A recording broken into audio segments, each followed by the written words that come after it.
Okay, now today's gonna be the review of Spider-Man 3 on both versions of the 360 and the PlayStation 2. I decided to review them both, so yeah, it's very simple. Now I'm gonna talk about the graphics first. Now the 360 graphics of Spider-Man 3, the graphics on the Spider-Man 3 on the 360 version is really awesome, and it feels like you're actually Spider-Man in the gameplay. It's that great. I mean, you really actually feel like you're Spider-Man. It's really fun. And well, to be honest, this is really one of the best graphics to ever hit the 360 and the PlayStation 3. Pretty much that's all I can say about the 360 version. The PlayStation 2 version of Spider-Man 3, it looks too dull and it's too gray everywhere, and it makes Spider-Man 3 and the PlayStation 2 look boring. I mean, if you guys seen the Ghostbusters on the NES, how the buildings were gray and everything, and it looked boring. Well, some people like it, but still, I'm just giving an example for another game that was gray. Yeah. So the buildings don't even look that real. Spider-Man doesn't even look that real himself. I mean, he looks real, but he doesn't look too real. And I've seen what the PlayStation 2 can do, and I can see what Activision can do. The graphics were a lot more better in Spider-Man 2 a little bit in Ultimate Spider-Man. Well, not too much on Ultimate Spider-Man, but still, the graphics weren't that great in Spider-Man 3 on the PS2 version.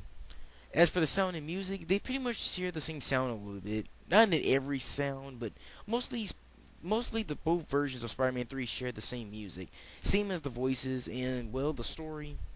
Well, the story kind of is all by itself. The story kind of changes in the PS2 version, and then it changes in the 360 version. But the story mode is a lot more longer and more fun to play as in the 360 version. In the PS2, I swear to God, you can beat the game in 2 days, even if you're not a huge Spider-Man fan. My brother beat it in 2 days. He's not been a fan. I'm a fan of Spider-Man, but I'm not much of a hardcore Spider-Man fan though. And pretty much that's all about that stuff. Now let's get into the gameplay. Okay, with all that aside, let's get into the gameplay, which everybody wants to know about.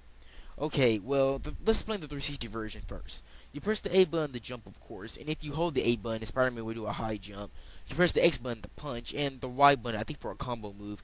You press the RT button to swing, and to do a web zip, if you know what that is. Keep tapping the RT button, and he'll do a web zip. Of course, you move the controller pad, and on the bottom control pad, which you know I'm talking about in the 360, that's how you move the camera, but you'll barely use that anyway. And also with that controller, the bottom controller, you can press it, and then when you press it, Spider-Man will go to his what's he call it? Spider sense? Yeah.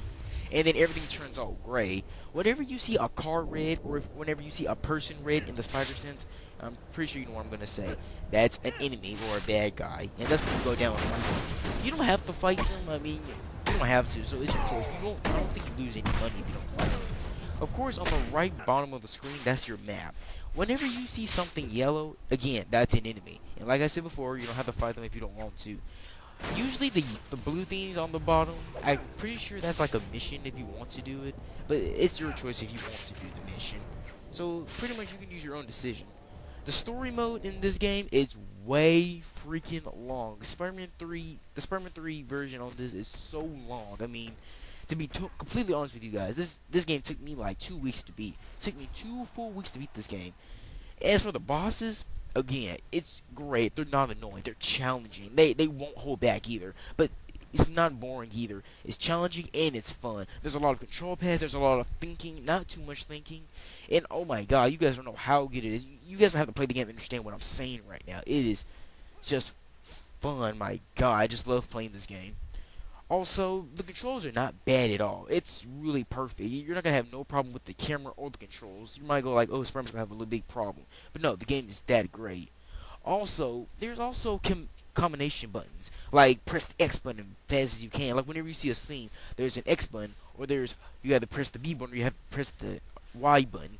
You know, there's a lot of things you'll have to press. And that's really fun, too. It's really good.